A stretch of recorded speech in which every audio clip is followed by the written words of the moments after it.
Good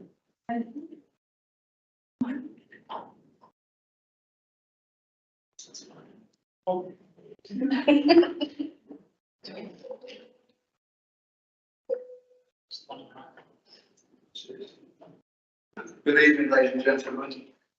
Welcome to this tonight's meeting of the Taunton Town Council.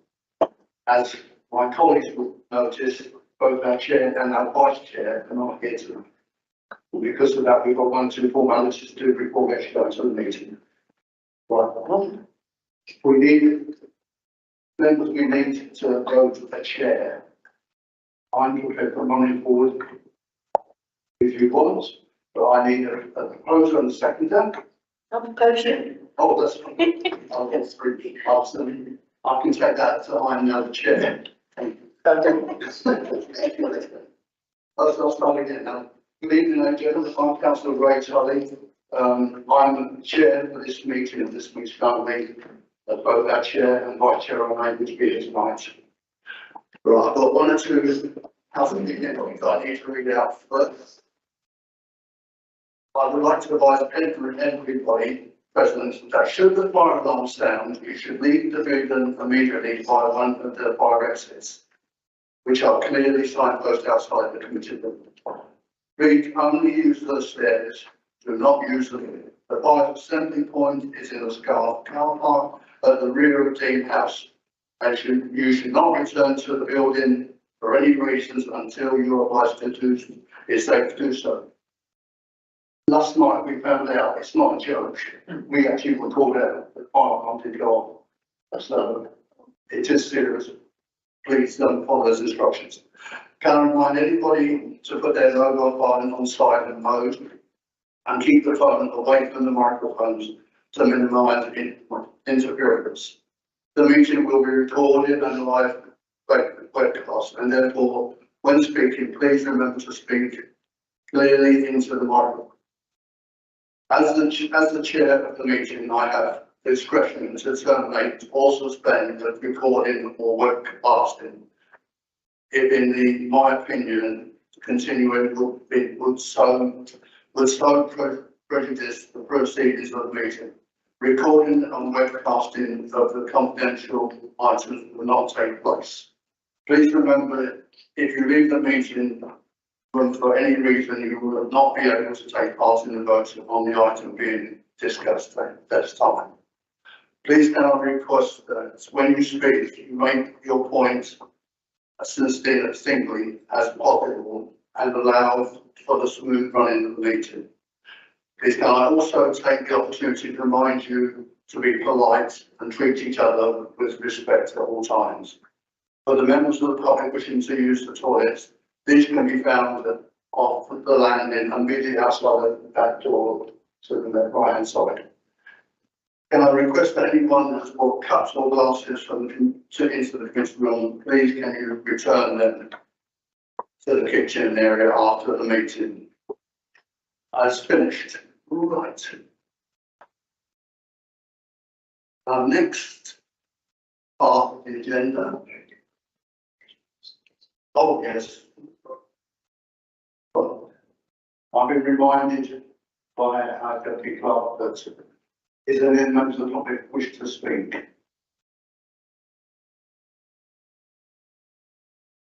We have done a couple of people friends of the French Fair Committee, so if there's any people with regards to. I'll explain. That we have 2 members of the police force here. If any of you would like to speak, I'm prepared to suspend the meeting so you can ask some questions. But after we go back into the main agenda, we won't be able to have speaking. Okay? Yes, Gemma. I have a question on behalf of a family member regarding the crime rates, unfortunately, in College Road. My family member walks through there quite regularly to get to the local town. There's been quite a lot of antisocial behaviour and rash sleepers going through the council. So they're drinking during the day And they're getting quite aggressive. Say this for a minute. Sorry. Sorry, Jim, can I just ask you to wait? Yeah. A couple more things we need to do before we get to that. Okay, right. The first of all, is there any declare of interest? Apologies. Oh, my apologies. I'll start again. Apologies for absence. We know who's here, so let's think. As I said, Did you have any comments to mention? yes, we've got both the Simon and Chester. Councillors Fernandez and Strauss at the bottom of the chair. No, the declare, no, sorry, Carol, you did declare interest, no? You did, okay, go ahead. Yeah, just as I did last time with the same program, volunteer for Friends of French Group and has been on the Friends of Goodland Gardens. Thank you very much. If that meant approval of the and signing the minutes of the previous meeting held on the 20th of July 2023. Have we all read them? Okay. Can I ask are any comments on that on them? If not, can I have the proposal that we accept them, Caroline and Gemma? Okay, are we all agreed? Daniel is yes. Okay, it's fine. Right. Now we will now go to the police or something. That's it. Is Sam going to be speaking for you? Sam's not here, so That's my honest question. I'm sorry, but I don't know either of the officers, so if we introduce yourself at the end and then go into what we're saying, thank you. that's fine. I'm Simon Johnnyman, I'm the neighbour team here at Taunton. My colleague. Thank you, and I'm Sharon Baker, I'm a PTSA supervisor on the opposite team to Sam, so the equivalent to Sam, basically. We've got very much this evening just to be open questions, really, anything that you've got for us rather than us prepared or anything. We've not been asked to prepare anything or any particular subject, so there may be cases if you want to be specific about crime rates for starters, we're not going to be able to answer because we haven't had the chance to do that. But in terms of the work that's going on, please feel free to ask and we'll be able to kind of go through a few bits and pieces of that. Right, thank you. I'm going to ask the members of the committee first. I need us a vote if we're going to suspend the meeting so the public can also speak. Can I have a proposal that we, Can I just clarify you're suspending the standing orders? only this one item? Yes. You're first, Carol. Jim, you're all seconded. Thank you. Are we all agreed on that? Yes, okay. Okay, Jim. Okay, Jim. Yeah, may I continue with the previous conversation? It's not necessarily about crime rates, I worded that wrong. My family member goes from Commentary to town centre quite regularly. She's a senior citizen, but she's getting very concerned because she goes through the council way quite a lot. And there's quite a lot of antisocial behaviour, there's aggression, there's violence, even in daytime, not preferring just evening, it's during the day. This family member is feeling really uncomfortable. She can't use the public toilet without literally making sure there's nobody in there. And also one of her friends was assaulted a couple of days ago while going through that walkway.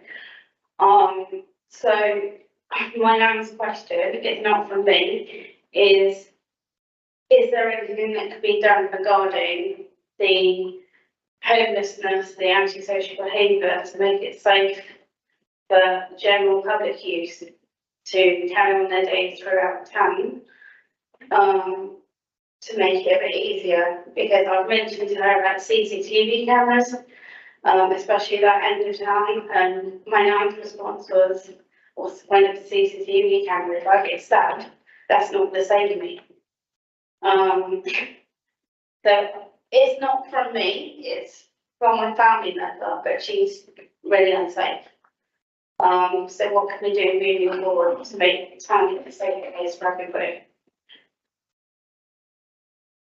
Thank you, yeah. The town centre, I know there's been a lot of focus on it in the recent, and I know we're thinking powers around the table meeting, so there is lots of work that's going to look at the town centre and with the various different agencies, not just the police, but obviously the town centre, to see how we can improve it to make it a nicer place to be. After Christmas this year, we had a real strong focus on the town centre and put some heavy patrols of policing in there, which hopefully that visibility we're seeing and made a real big difference. The problem with our summer demand for the policing is that we're always going to be pushed with our extra demand over the summer time, which stretches our resources. So that kind of focus has been withdrawn from the town centre so we can focus on other areas. But hopefully reassuringly for you and other members, actually we're putting a lot more focus back in that town centre now that that summer period of demand has gone. So you should hopefully be seeing more police officers visible around the town centre and having a big kind of reduction in that potential behaviour. We'll be targeting that in the next few months to hopefully have a real impact and just make you feel nicer and safer. Do you want to talk about the schemes for the safer streets? Yeah, definitely. So, just, Gemma, the location from College Road to the town centre, is that, can you be a bit more specific? Is it anywhere, is it mainly the town centre where Nan mentioned toilets, or is it? No, it's going for, it's the block of toilets, it's the block of toilets by the Bergdorf's and Marriage's place she uses. They're quite old toilets, I can't remember what they're called. Yes, because sometimes she gets the bus into town, but she does like to exercise. I've told her she needs to tone it down, but I can't fault her. But she does walk from obviously where she lives in College Road to town.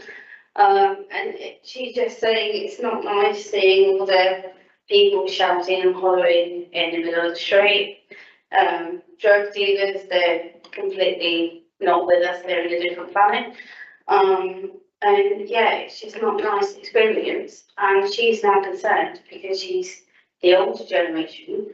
Yeah, in fact, any generation, but she feels being at that point, one of her friends that live not very far away from her was assaulted. And she's now scared to go out her own front door.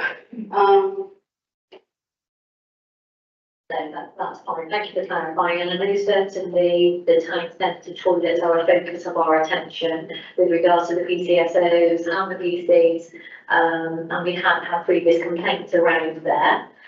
We work with the Rough Sleeping Initiative team as well, and if we identify that there are any homeless individuals that we obviously need to deal with, but we work in conjunction with them to ensure that they get the support that they need, but work with us so that we can actually put some enforcement in place for them as well. So it's not just around safeguarding them, but it's obviously about preventing them from, putting such a community impact really, because actually when they do gather, they can be intimidating, can't they? There is some antisocial behaviour that goes with that, there is that foul language, and those are the sorts of tools and powers that we can deal with through our ASB system as well, so that's quite useful. I don't know if anybody has heard of the Street Safe app, so Street Safe app. That's a new app that's available to everybody, and the data feeds into both the council and to the police, and it gives us or the community an opportunity to log areas where they feel unsafe, basically, and that could be for a variety of reasons. So that could be not enough lighting, that could be antisocial behaviour, that could be, some community members causing a problem. So I would really recommend anybody to have a look at that, because that gives us a joint approach, not just the police, not just the council, but we can work together.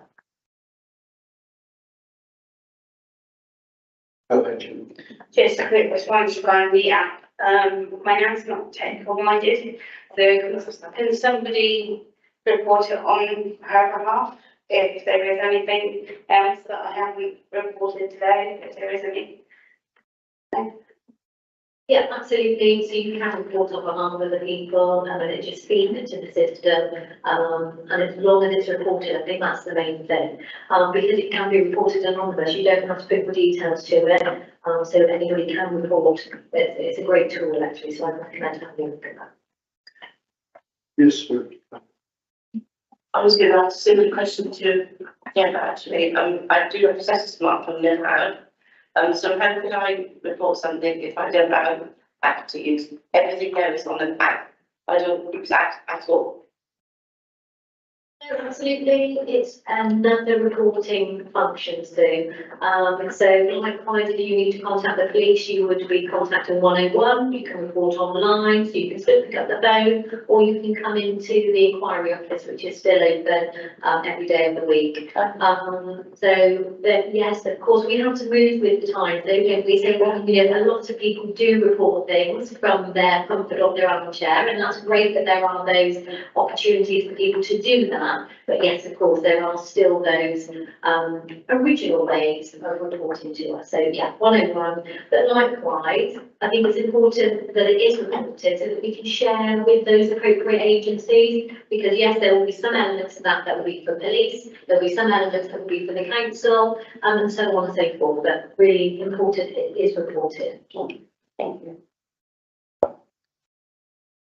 Yeah, I don't know whether we're going to, I thought this might be a sort of specific agenda item or at least a focus, which was about the antisocial behaviour and violent crimes that surrounded the fun fair, so it's fun fair in French Weir in June. I don't know if you were directly impacted. I imagine quite a number of officers were, because I'm just very conscious, and I'm hoping we can hear from residents who are more directly affected and people from the Friends group, because it is an annual sort of nightmare now it's become. And I had a long chat with Sam about this. It's not just, so I mean, it's not the fun fairs are great in the right place with the right security, with the right setup, great fun for families, but in French Weir, one of the problems has been the large amount of antisocial behaviour that occurs in the run-up to and then through the fun fair. So it's by the run-up to, I mean, like the whole week before, because they set up early. And so you have, this has been a couple of years on the trot as well, so you have instances of an entire street being sort of terrorised by people doing all sorts, Portland Street that was, and various other incidents of people not feeling safe around the area, being followed, and I mean, a whole raft of things which we've got, All of this, Chairman. Could I just, I'd like to introduce myself, Sam, I'm in the Stoke. Sorry, can I just let the councillor finish first? I'd like to stand there, sorry, you give me the London voice, believe me. sorry, this isn't, it's No, not slightly your fun fair at all, it's just the fact that when it's in French Weir, we've had for the last 2 or 3 years, definitely the last 2 years, we've had this sort of series from the run up to and then throughout. And I asked Stanley, we can't work out why. It obviously attracts certain elements of whatever. And there was this big fight on the Friday night, I think it was, and there were people canoeing and the line dance was disrupted. It was a big sort of bust up, and there were incidences all over the weekend. And in the end, I think we had vans in French Weir Avenue and vans on Clarence Street. Yeah, so it wasn't great fun for residents, and I believe it threw in a lot of police resource. So I think that's worth noting, and really we need to be thinking about what the implications are. And I think it's something to do with French Weir, because I asked Sam about Moorfields. Do you get the same issue at Moorfields when there are fairs there? And he said no. I mean, we can't work out what is it about that location that seems to trigger or retract it. We don't know, we just know that it is a problem, and I'd just be interested to know what your sort of take on that is, what sort of preventive steps. When I was talking to Sam, one that I do saying was around, well, was the issue of, is that the right location for it in the beginning, and I've got a view on that, and I'm sure many people other people have a view on that. But in terms of the opening hours of it, because it tends to get more incidences after like 5 or 6 o'clock in the afternoon. You've mainly got families with younger kids and stuff, but it's just at a certain point. So I'd just be interested in what your view is, because I think a lot of ASB is preventable, a lot of it is, and that's the ideal thing. We don't want to have to be dealing with it. We want to minimise it and minimise the impact on police resources, because it would have involved, I imagine, a substantial, I don't know if you can put a figure on it, but a substantial amount of resource. Yeah, I wouldn't necessarily need the costings or any of the resources to attend to respond on the evening. But yeah, I think it is something, again, I wouldn't be able to put any, I think this or I think that because of this. It might just be an environmental aspect of the location. But of course, but you're right, there is a certain point where it's front of family then, and then it does seem to be this change, like you say, at 6 o'clock, 7 o'clock, but it just changes, and I don't know why that is. Obviously, from a policing point of view, it's very difficult for us to control that, and be on top of that with kind of the resourcing side of it to know what to expect and how to manage that. And so, be open to ideas, obviously, what people of the organisation or and what local residents feel about the event would be kind of interesting to hear tonight to see where we can fit into that from those side of things. Hey, let me start by introducing myself. I'm Edward Stokes. I run the fair in Frenchwood Park. Incidences has just been brought to my attention there. All but one. It's the first time this has come to my attention. Now, I patrol outside 24 hours a day. The moment I get on there, I don't leave it. My job is to make sure the safe comings and goings of the public, of the local residents, and I urge, and I have before, we've put things on there, if there is any incidents, come to me, I'm approachable, as me and my wife, without in any which way we can.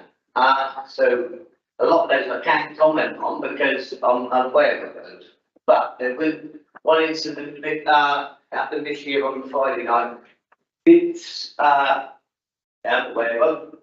I was mainly involved in it. The reason I will give you what happened was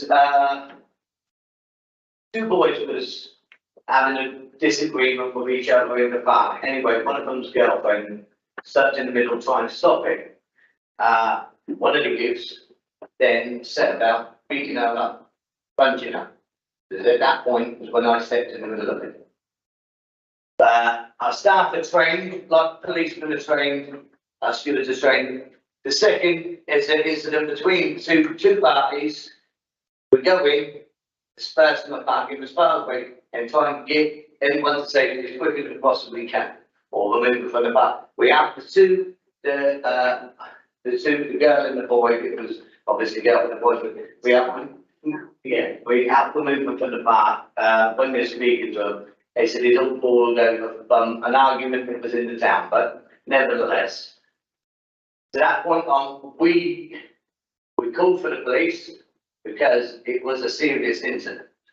You know, as a steward of the fair, I'm only limited to what I can do. You know, I can stand in the middle of it. I can beg them to stop. I can do, but I'm limited. Whereas the police have got the balance. We called the police. There was, which I can't thank them enough. Their support was fantastic.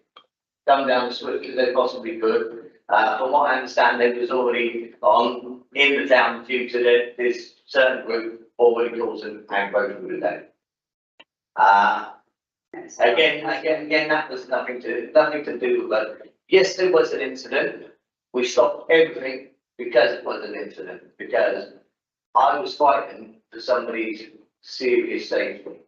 We shut everything down. Did make a bit of a noise. Yes, but if I had to do it again, I would do it again. And I've had 3 daughters. I would like to think there'd be somebody else to step in if they see something happening to my daughter in the future, you know. So outside from the town upwards, we happen to get involved, calming down. Yeah, I felt I was in a position that I couldn't stand back, you know. Maybe I shouldn't have, maybe I could dwindle away a lot more, but at that point, all I could see was somebody going to get seriously hurt. That being the incident, main of being in Frenchwood Park, I know I'm local to the area anyway, but this is my local example, right? So I'm familiar with the goings on in the town as most weekends or whenever. A lot of it is fueled from alcohol, well, I spoke to, police officer on one of the days there, he said, what, how are they getting access to the alcohol?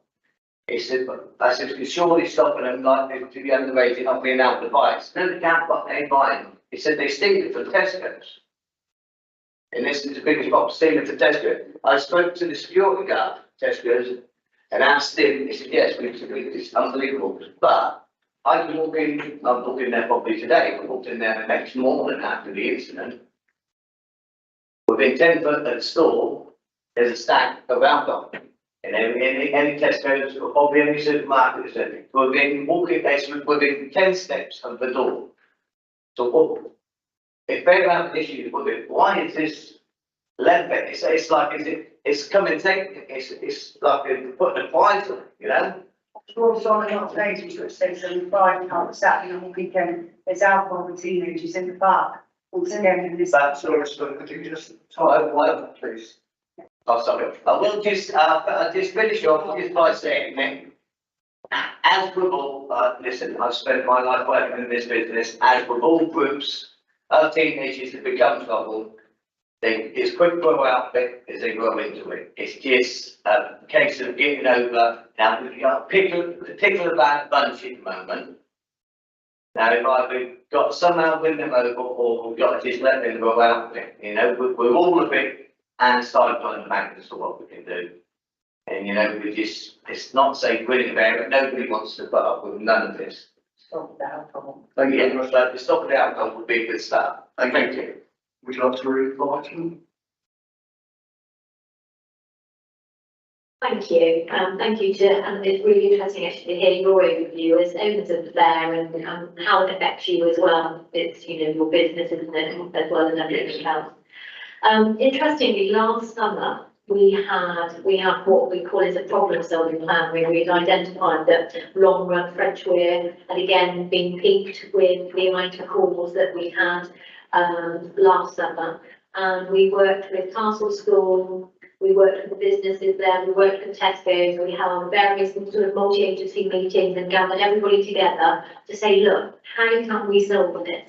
Because there was a real problem with sort of assaults after school time, actually. And we've all worked together. And again, we built a really good relationship with Tesco's, with the area manager had come down and had attended the meeting.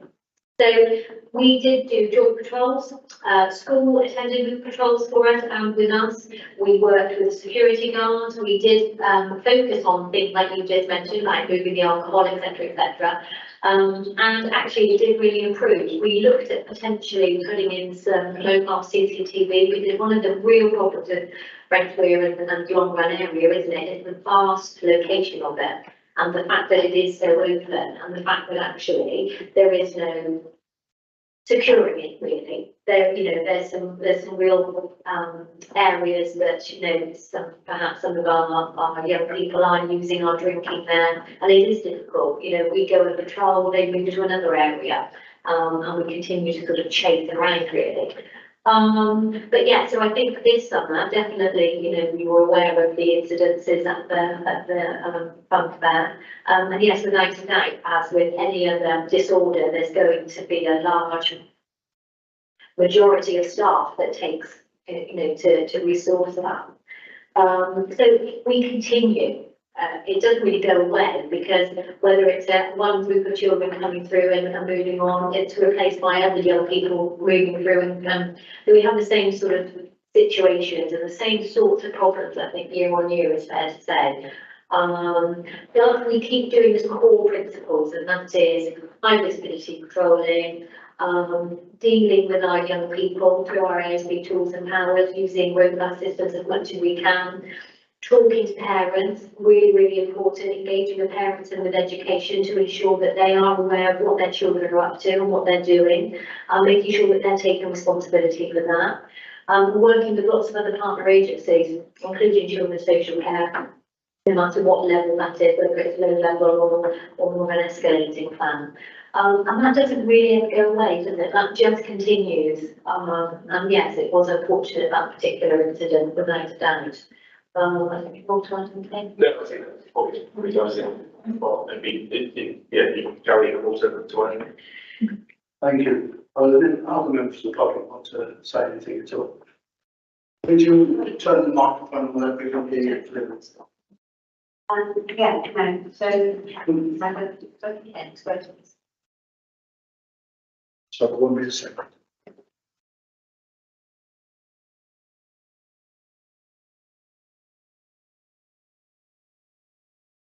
If you can give your name first. yes, so with the current department, so I'm on the committee of the Bank of Venture, but I'm also a resident in Venture as well. And I personally been in Venture for the last 10 years, so I've experienced the progression of kind of the fair and how things have kind of impacted. And I've always had really, really positive things, so, you know, we've always been very respectful, you know, of the area and the residents. And I would have to say that since the last couple of years, there's definitely been an escalation in a lot of what is attracted to the area. And I think this year in particular, as residents have felt that the fair took up a lot more space in the park as well than it has done in previous years, which the impact of that meant that they received less area for families to be able to enjoy the park during that time. The fair seemed to be set up at the park for an extended period of time, have done in previous years as well.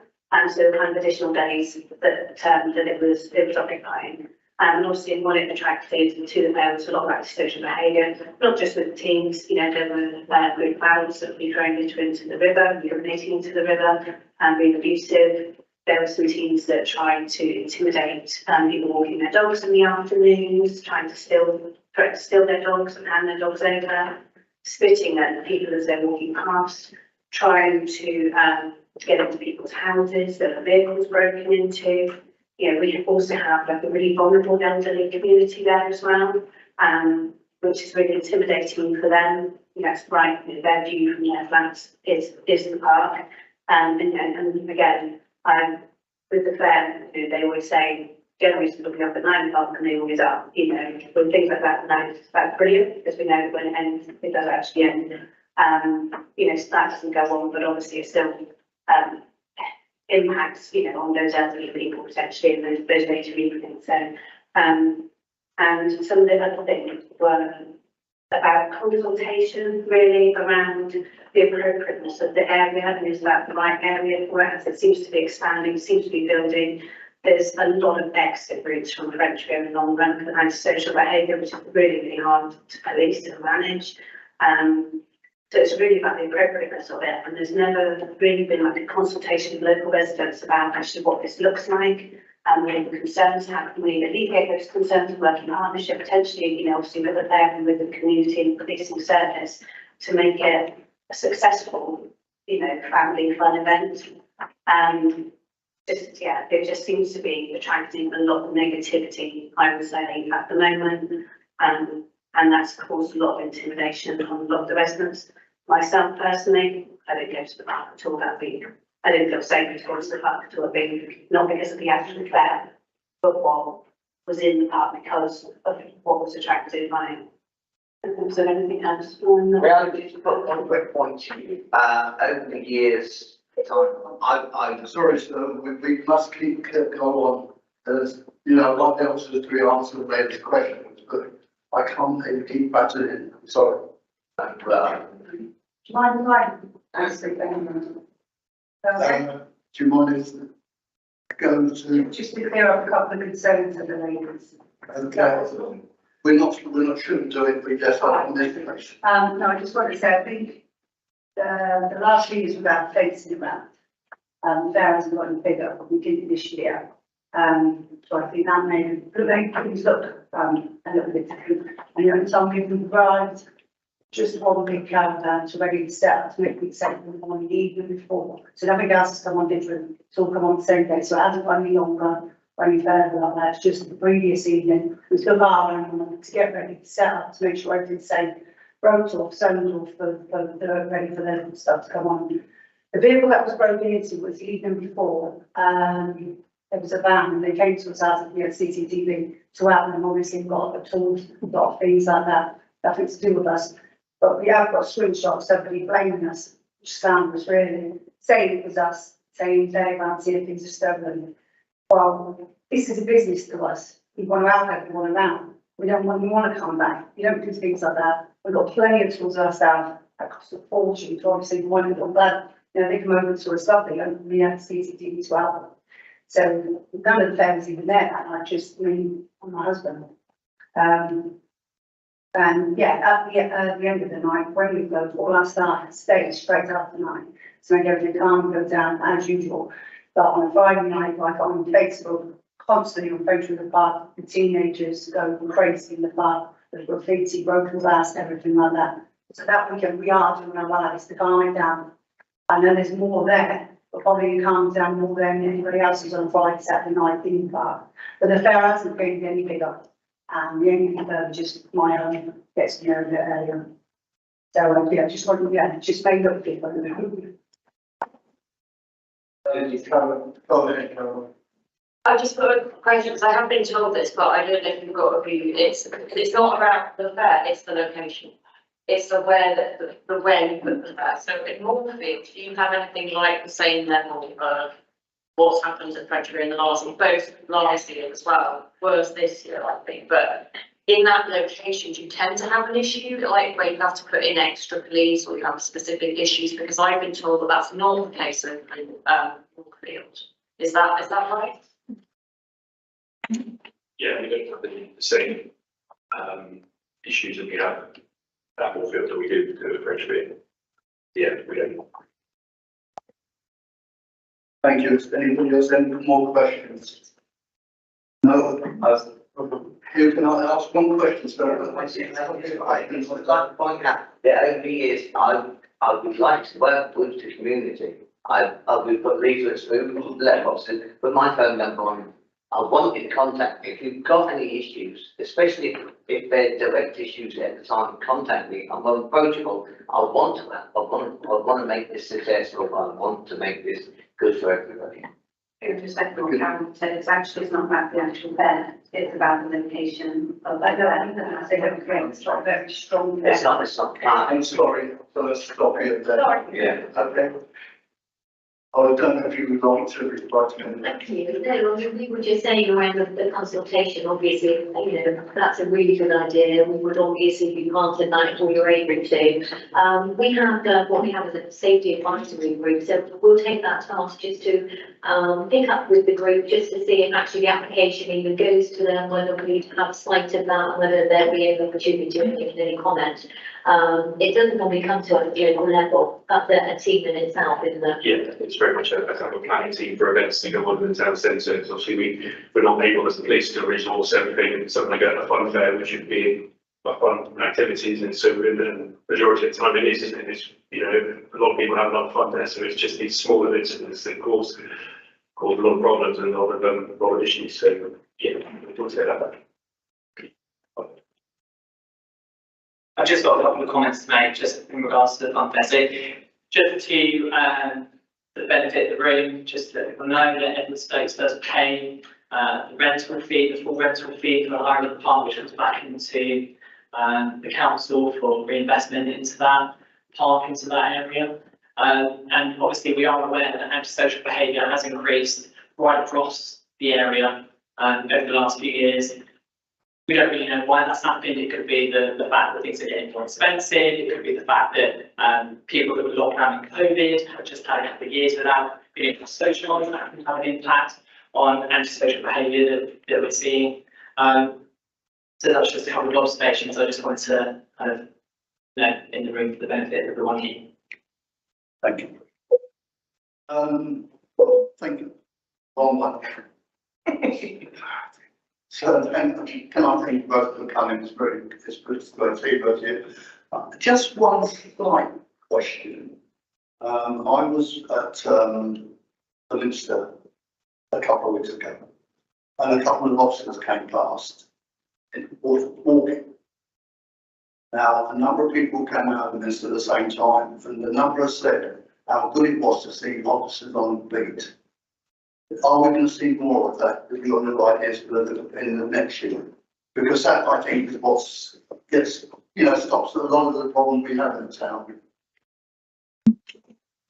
Yeah, Ideally, if we didn't have the resources to do it, then we've all 100% that our plan is that they will be walking in the town centre and having that high visibility presence. Whereas before, from January time start of Christmas, for about 4 months, we had a lot of high visibility patrols of PCSOs, police officers, all just walking the beat. And it had a really good positive impact because people saw the police and it was really nice to see.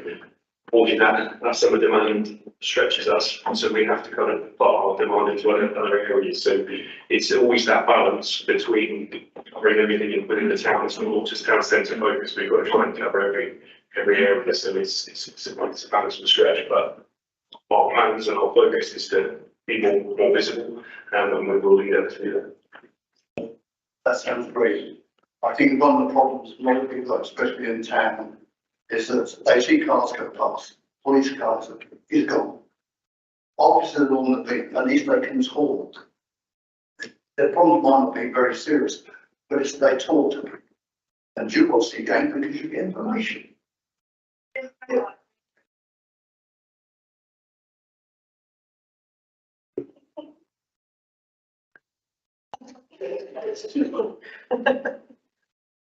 Is there anything that we could do like together to help with town with homelessness? Because quite a lot of the homelessness, they're getting alcohol from, not naming shops, but first one that comes to mind is Tesco's. And they're sitting there drinking with their friends, and that's when things start getting rowdy and antisocial behaviour starts, or threatening behaviour. Is there anything that, can be done from basic level and start working? If we could deal with the basic problem first, then it might not be so bad, if that makes sense. I'm not targeting just homeless, because you get people that are alcoholics and, various things. But if you start at one level, then people might start to feel a little bit more safe in their hometown. Does that make sense? It does make perfect sense, yeah.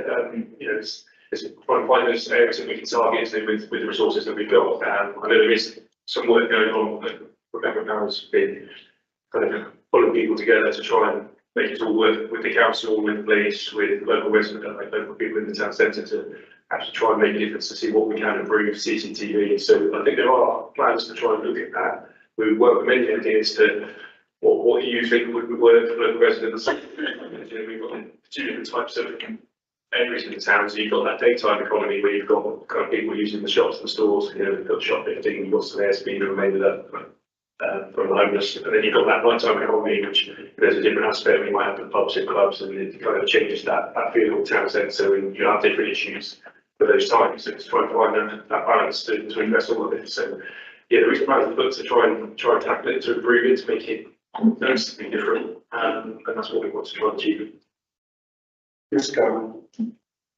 Just to pick up on that, I think, we've got responsibility as a town council, and one of the best things we've done so far is grants to youth organisations. So in the mix, they did a nice live broadcast. They were in Lincoln Park yesterday, I think. So we funded them to do outreach, so they can go and engage with young people in different areas and find out, what they want to do, if they've got any concerns they want to talk about. And youth workers are great for that, because they're not the police, they're not the council, they're not social workers, they're not church. They're just, and people like in the mix, groups like in the mix are just there to basically looking out for young people and want young people to have more opportunities. And so I think that's really, really positive. The other thing is sometimes you find certain kinds of events. So say for example, Sandwich Street, in Goodlands Gardens, that was on a couple of weekends ago. That was absolutely amazing. It was quite funny. I had a kind of bit of a social gathering with a couple of homeless people who were in the park anyway. We had a nice food together in front of the shed, listening to this amazing music, and you get the same you get some positive engagement as well. With the arts hub, we've had the arts market there. That's been actually really positive, because it's something you've got when you've got those sorts of activities, you've got the right activity in the right place, it can actually be really good at engaging people who quite often, you know, they're always dealing with the problem or, you know, the issue that we have to tackle. At the end of the day, they're just people. And I think at the end of the day on homelessness, that's a solvable problem.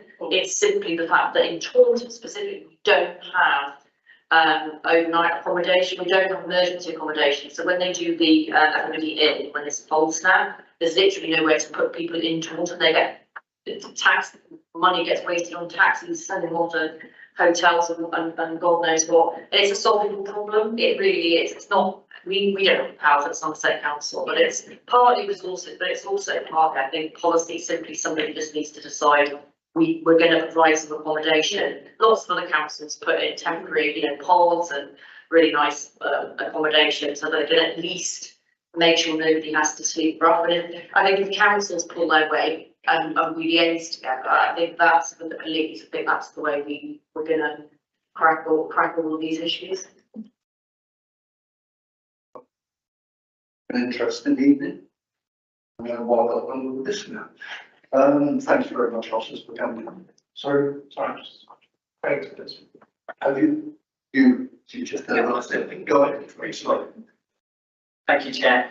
Just to for Councillor Berman's benefit, so there is a town centre WhatsApp group that's active. So there's like 95 businesses that have the ears and eyes on the ground in the town centre. So when they pick up issues like rough sleeping, homelessness, drinking, any kind of ASB issues, they're quick to kind of escalate that through the WhatsApp group. We've got a great relationship with the local PCSOs, Darren Cullen and I'd say Jack, who will go and assist where necessary right across the town centre, which is really, really helpful to have those connections. Thanks.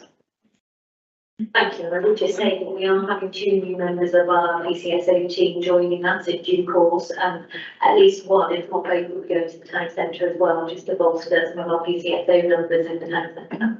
Great. So just follow up, the events you're talking about in the town centre and all around Taunton, I think it's really, really important, and it kind of builds that kind of culture, doesn't it, that we want to see it improved. And obviously, the town council are putting on those events and driving that, and we'll support that from a PC point of view where we can. You know, it's yeah, we're working together to we've got a positive impact, I think. Anybody else? Nick, you've got just arrived. Did you have anything you want to say? No, just actually have the mic. He said so far. Yes, you can use the microphone. And if you give the name. I'm Lauren, I'm a member of the public, I'm here with the Friends of Medjugorje. Just wanted to say a really positive experience that I personally had. I don't know whether it was PCSOs or police officer, but there was a bit of attention being drawn near Henry's, I think, on the High Street, and I was walking along, noticed a lot of people around the cafes and starting to look. I literally happened to walk towards the toilets, and I think Gemma was talking about the registering office. Police were there. I just said something and said you might want to go and attend, and they did straight away. So I just thought that was really good police presence that we're talking about, and yeah, really good experience from my perspective. Thank you. We never get to that positive experience. We only really ever hear about the negative, so that's really wonderful. And it doesn't matter whether it's PCSOs or PCs, we're all there doing the same job, and it's really heartwarming. And actually, that's what we do. That, you know, if we are asked to attend and we can, we do. So it's just to realise that that's actually been noted. Thank you, everybody. Thank you also very much. Just one thing, just a reminder. There's one thing in Nottingham, I'm a Londoner. The one thing in Notting Hill Gate, which brought sensibility to it, was the police interacting with the public. That's what's needed here, unfortunately. And we've got the carnival this Saturday, so we hope to see you all there. We're looking forward to it already.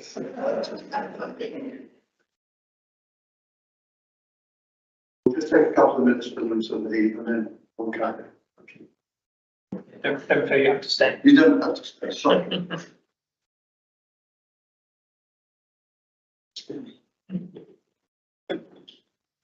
What with biscuits? I thought that was the inspiration, really.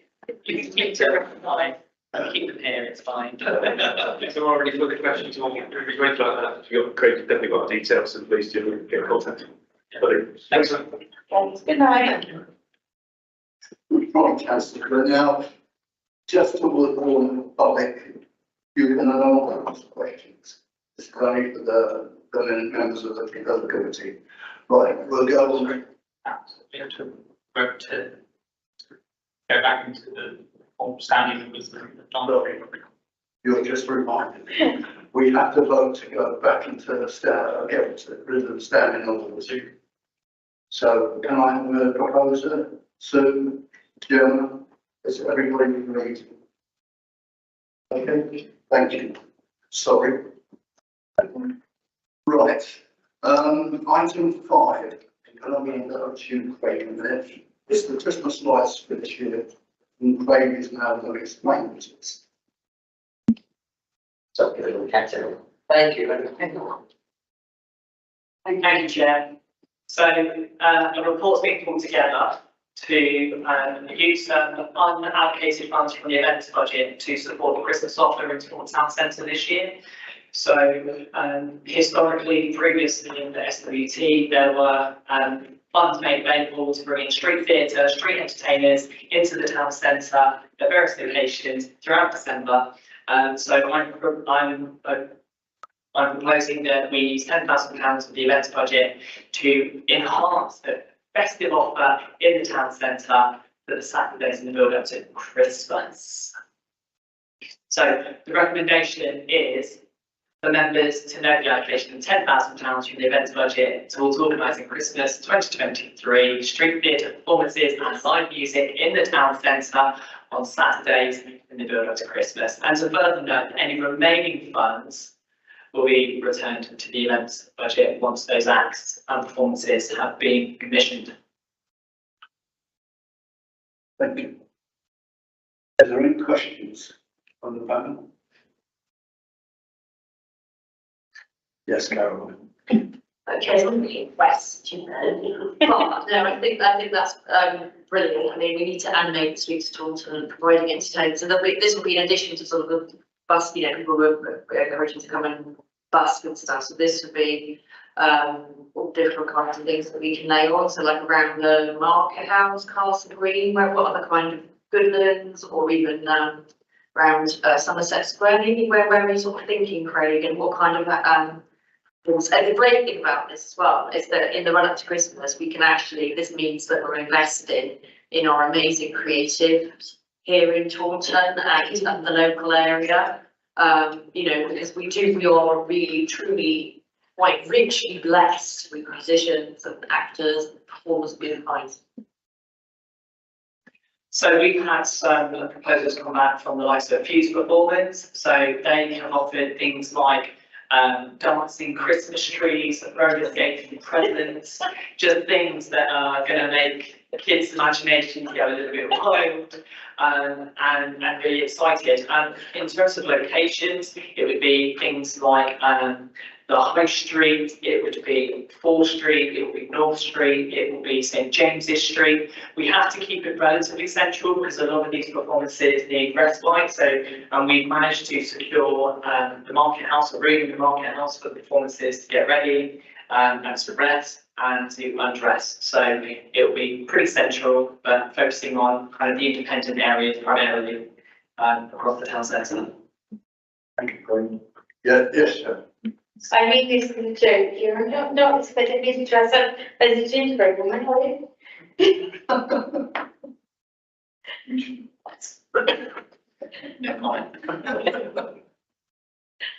Yes, Nick. In the past, we've had an ice rink. Yes. The plans to get an ice rink back, that usually draws crowding. This year, can't be done. That's risky. So it could be very much on the cards for future years, but I think the last few years, just due to the cost of energy bills and the cost of living crisis, it just hasn't been financially viable this year. Just following up on that, just for future reference, not that you'd be a bit busy for that Christmas, I imagine, Craig, anyway, but for future reference, it would be cool to have an ice rink, but it'd be cool to have an eco ice rink, because they do guzzle a vast amount of, I don't know, gas or oil or something, or something like that. But there is a sort of, there are eco options, I understand. It'd be good to do a bit of just research on that for future reference, in case that's an option for future years. Sorry, can I just come in there? The ones I was thinking was one that Heskin soft doesn't use, which is plastic. I know it's a very poor experience for those who do ice skating, but they're on plastic. I know, and it's not single-use plastic, of course. So it fits that ecological group, environmental.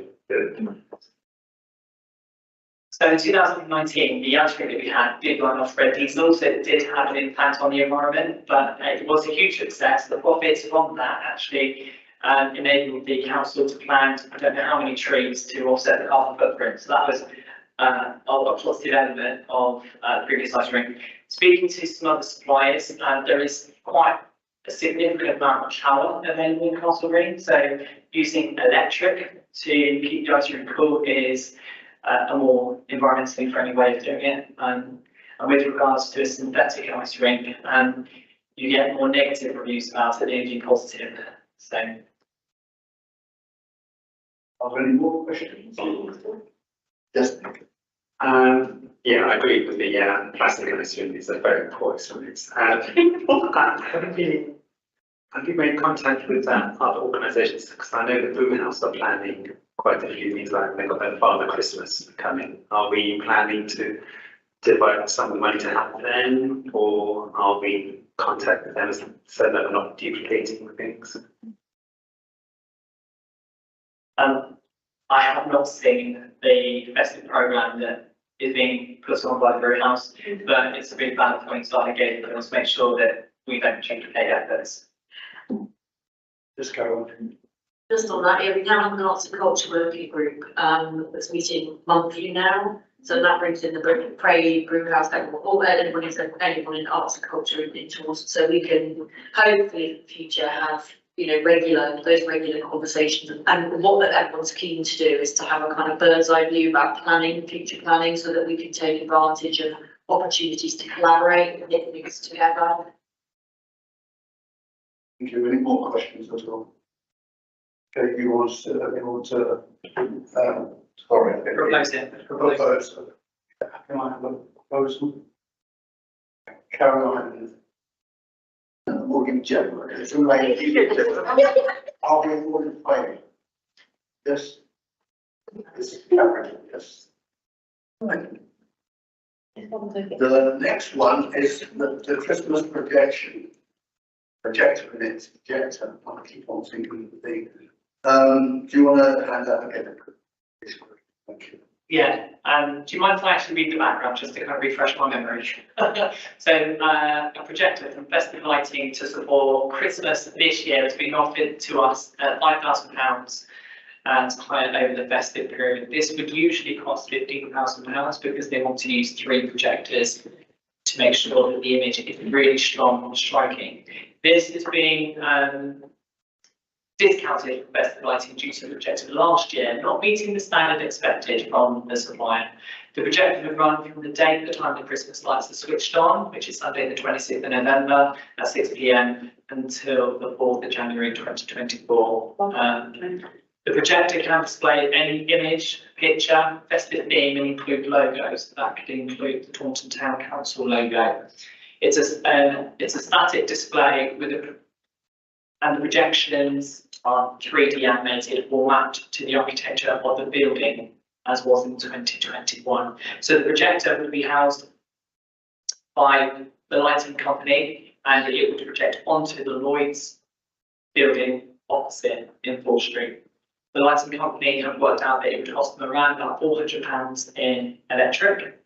They're happy to support that in return of publicity through PR, social media tags, things like that. So for consideration, the town council can use the projector to include logos to really help visitors, residents and community groups understand that the best of lights across the town centre have been paid for by Taunton Town Council. And this would be a great way to raise the profile of the new council and shows our commitment to supporting and investing in the town centre. So just going over the summary of cost, as mentioned above, the hire of the projector is £5,000, and this can be met through the funds that have come back from the Gaia exhibition. So through the donations that came back to us, £2,440, plus the interest earned from the town council's funds in a high interest savings account.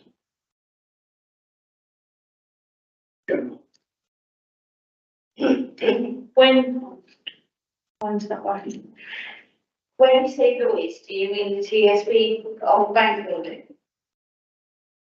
Not where Boston Tea Party is, that's the old TSB building.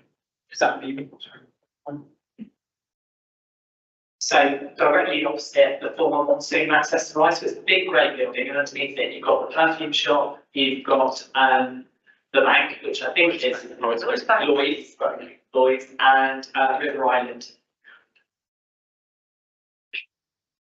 And I thought in the other agenda, when we see the Christmas lights, we were going to talk about something going where the old TSB bank was, because there's nothing there. We were talking about a projection going, so it didn't look so dismal from where Debenhams is and TSB is. There's nothing apart from going over your head. There's nothing there. I thought something was going where TSB is.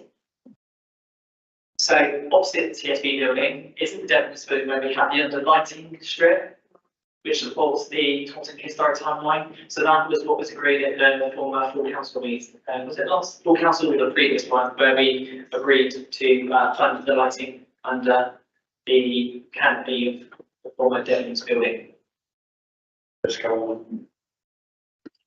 So just Craig, can you just sort of outline what we could be projecting there? So we could project logos, we could project like key messages, like useful stuff that people need to know about, like, I don't know, various places where you can see Golden Christmas or what's on where to go cover, whatever. What kind of things could we do? Can it be like visuals and sort of in written info? I'm just trying to get my head around what we'd actually, obviously logo, I understand that is project a big peacock, whatever, but what else could we use it for, and who would be generating all of those? Would that be Craig?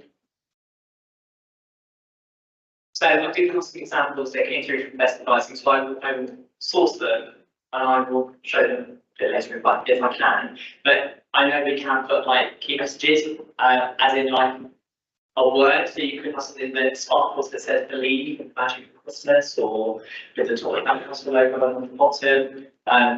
So we can design that based on what we want to see, but it will be colourful, it can change colour, and it can move, it can give messages. Two things. One, I think the finance, looking at it, seems it's not going to cost us anything. £500, that's what we back on account from the previous item, the sales tax. And the second thing is, I think we need to have a good program of what is the project. I think we need to put that. Then I suggest, here's an interesting thing that the council could be doing for Christmas. So many years ago, you can get those animated Christmas cards. And we could do a Christmas card for the Taunton Town Council. My church did it many years ago, where they superposed the heads of all the ministers and deacons. You can actually get a Christmas card where we could have the officers as the reindeer. So, but seriously, there are Christmas cards out there where you can animate them, and we can have a Christmas card from the Taunton Town Council projected to them. So I just think Jokes aside, would it be a Christmas tree to my door box? or you could be the Japanese boss. Undo the vacuum, out, councillor. So There's one idea, I think, I don't know, what do my fellow councillors think of that? I think it might be quite engaging, but it would certainly fit us down. And, On a scary thought, this chair rising as well, but that's good. So, we've made it already. so, I think that's just an example of this coming through. If I just go to the next page, there's a couple, so you could just like have something Christmassy with our logos on the side, and it would just bring a bit of colour to that side of Taunton, because the road is so wide, it doesn't support continuing wires, so putting something on a building like that would just enhance the offer this year. But please do consider. Yes, Just enough to consider. You just want your face on. yes, Jim, go ahead. Did we tender our plan for the East Reach split? Because we were talking about extending the lights from Primark going down to show customers that there are more shops go that way. But we didn't know how to negotiate the wide width of the road or the split, whatever you want to call it. Did we actually overcome that idea? No, it's still an idea that the road is exceptionally wide at Eastgate. So I think the continuing wires that you see on East Street go as far up as they're allowed to infrastructurally. Yes, maybe. So back to that point about East Reach, other things we can put on lampposts, that's stretched out to the road. It doesn't stretch across the road. I've seen other towns where they, the lampposts going down have things projecting out of them. That might just keep a bit of Western light going down East Reach. In other words, I should show you the time is dead, and Primark. And there are shops down there. You're not going as fast as the mate to go that far, and you know, I would like to stick a lot down this switch, personally. If it's only on the ramps down it. But I think we went in a bit too late to consider it this year, maybe next year. So just to add to that, so the tender has gone out for Christmas lights for 2024 to 2027, where we've specified what we'd like to see in the town centre. So we would have to, amend the tender, or just have an additional thing added to next year's offer. Are there any more questions? Serious questions? Tell me about the proposal, please. Caroline, we'll give Nick. Oh, no, I'll go to the, all in favour? And carried. Thank you. Right. This next one's pretty interesting. Right, comment on Park Hedge Lane. Now, a lady has offered to lay hedge, I think, standing up the right way. I'll let you and your phone idea.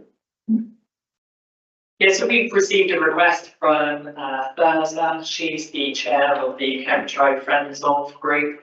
They have a hedge, an ancient hedge that's approximately 700 years old, and she's recognised that it is an essential barrier between the park and the long drop onto the road. Over the last 10 years, it has been maintained in various different ways by different councils. The most effective way to preserve the hedge and to keep it looking good and thick is to lay it. So they have been talking to a lady called Hester Stanford from Sunset Wildlife Trust, who has offered her time voluntarily to use her skills and technique to lay the hedge. So the resolution is to delegate the approval of these works to the operations and events manager to review their insurances, their risk assessments and their method statements, and to approve the start of these works, which they would like to start in November. I would be short choice at this time.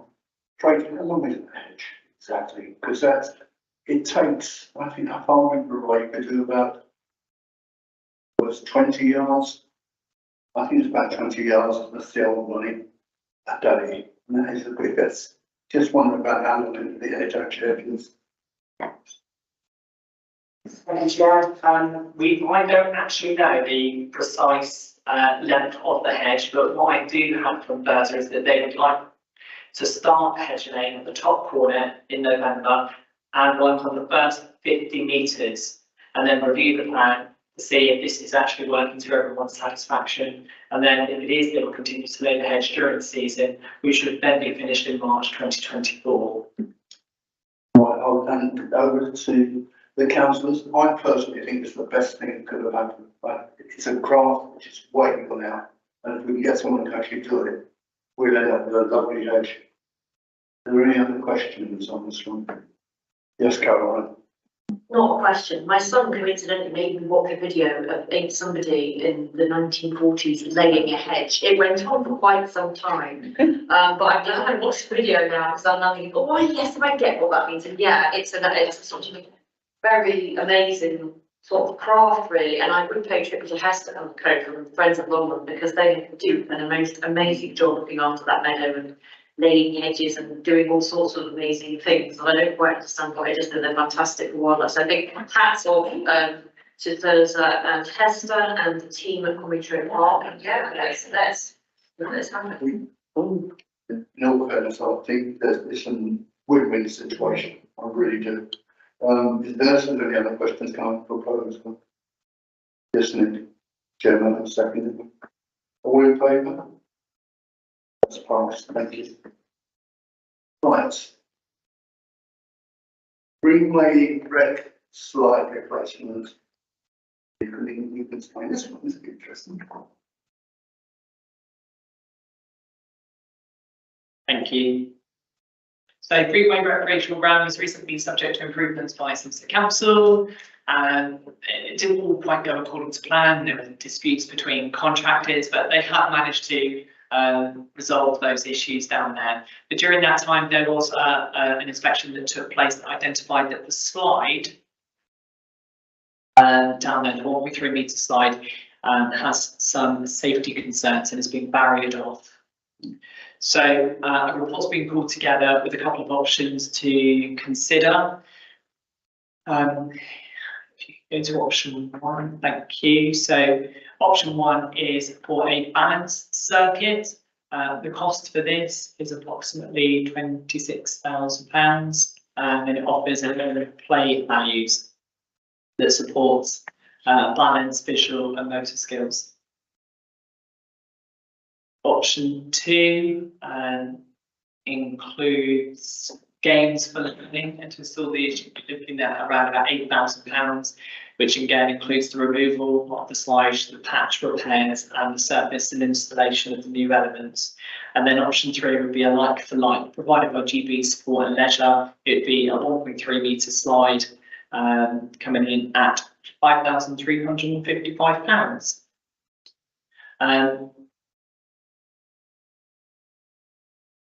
Yes. Option four. Option four is to replace the slide with a picnic table or some other form of additional seating, as there's not much available for families to picnic. The anticipated cost will be about £2,500, which includes delivery and the installation. So the recommendation here on this report is to resolve to identify the preferred options to replace the current unrepairable 3 metre slide in Greenway recreational ground.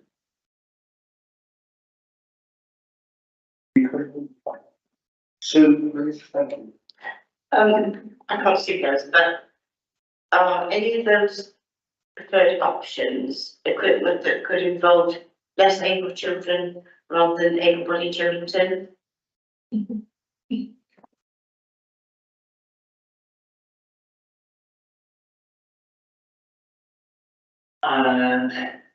Yes, there could be some options there. Some of those options would support those with mobility issues. Thank you. Yes, Jim. I agree with what Sue just said, and that's the I'm going to do option two. So it's a bit more, people can actually do things, because the slide is not very practical for somebody who's got a physical disability or sight impairment or, you know, it's not very easy. Yes, ma'am. Well, I think Greenway Rec is a classic example of how a council can live or die on this, by the sword of the Greenway Bar.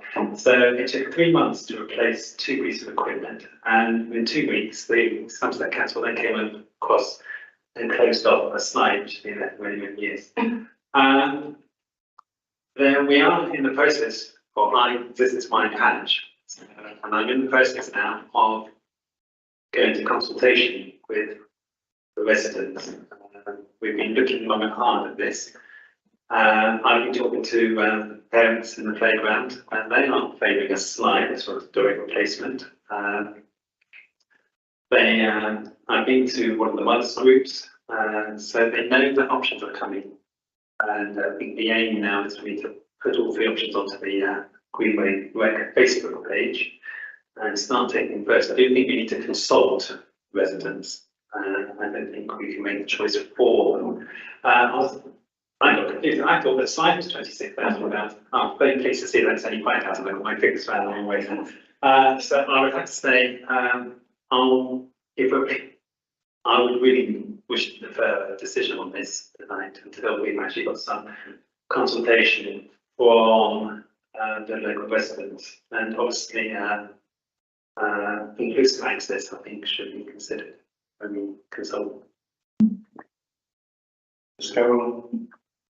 Yeah, I was going to say, it's not for me to express anything about what the good citizens of Greenway who use Greenway Rec should have. I think as you say, that has to come from them. You have to allow that process of asking them what they want. I do have an actual question.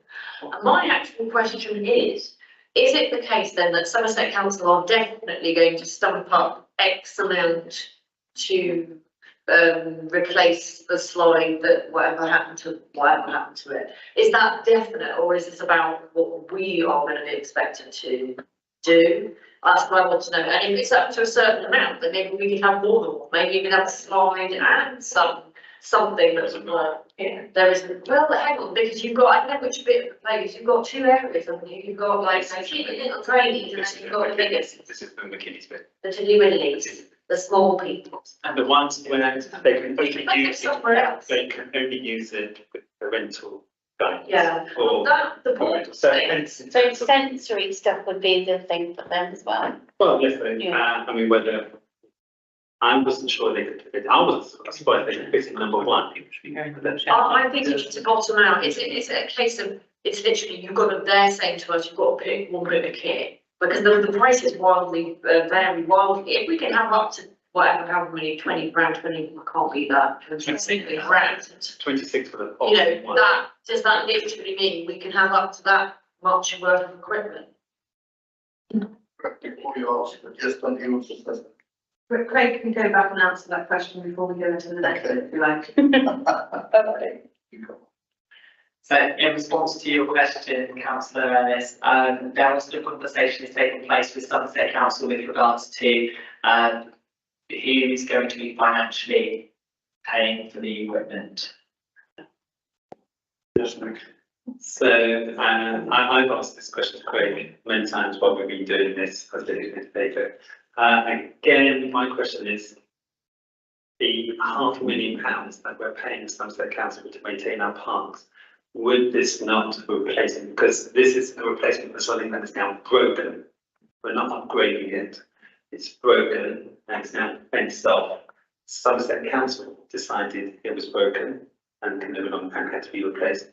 So would this not come under the remit, the £500,000 that we paid Somerset Council to maintain our parks? So as I understand it, my understanding of the maintenance agreement, and through conversations and meetings with Julian Grant, maintaining, yes. Replacing, no. So that can still be, I guess, in this particular situation, a little bit ambiguous still. So I guess we need to clarify. But what we're getting at the moment is that they are resistant to paying for it, but we need to establish the rule, the actual agreement precisely to know where to stand. So, Yes, Jim. Sorry to be devil's advocate here, but the wrong, well, it's broken for a start. It wasn't ours in the first place. And if it's the wrong size, surely they should be replacing it, not us. Or am I missing the point? Yes, Sorry. No, I don't know. Yes. So just following on really from what Craig said, within the arrangements, they are to maintain anything, but they're not to replace anything unless it was in their capital programme for replacements, which again is still to be bottomed out. There is a potential that obviously there is the town improvement fund. So there is some funds available if you was to decide if the town council had to pay for it, that we would use funds from that, because at the moment it's been taped off. And the only option that we've got is to remove it. But do you just want to remove it, or actually do you want to replace it with another piece of equipment? So my suggestion, obviously, I know you're saying about the consultation process, rather than having to wait another 3 months as at the community service meeting, is to agree that, you know, if the town council wants to, that they're going to spend a certain amount of money and give delegated authority to me, that after that we've run the consultation process, we can then get on and order and implement the replacement, and that's something that you want to do. I'm just thinking of the timeframes of by the time you wait for the next meeting, after you run the consultation, then you order a piece of equipment, you're looking, you know, way into next year. I'm just saying that's, I think that's a sensible way of going about it, I must admit. Because normally, if I remember another place, we put the order in and it's taken us 6 months and it's only just arrived now. The youngsters are not, should have it in there now. I disagree with the county. I think it's their responsibility. Either they give us everything and keep our mouth to it and give us the money, or they actually do get step their mark and do it. We all know they can't afford to do it. Yes, Jim, sorry. I think if it's feasible, moving forward before next meeting in 3 months, whether or not we could have some sensory equipment so it's accessible for all, plus a slide if we could squeeze it. If that makes sense. Yeah, so just to round up with that, so one of the proposals is that we could have up to £26,000, could we make £26,000 available for the town council? If that's what they want, do we have to consider if that's what the residents chose? I mean, my view is that, yes, Stamford Council are being paid to maintain. So we're not upgrading this, they've deemed it broken. And we thought replacement is part of maintenance. Yeah. But if that's just going to take too long to argue, then as the proposal we should be voting for is, are we willing to spend up to £26,000 if the residents so choose option one? And if they don't choose option one, they will quit in. But perhaps we should propose that we're not willing to spend up to £26,000.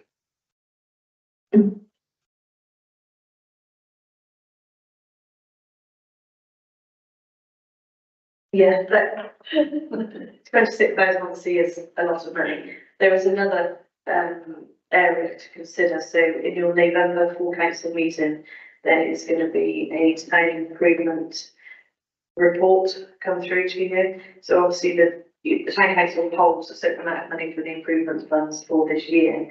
In order to be able to use that within the financial year, there's going to be a proposal put through to the council as to how we would divide up that money.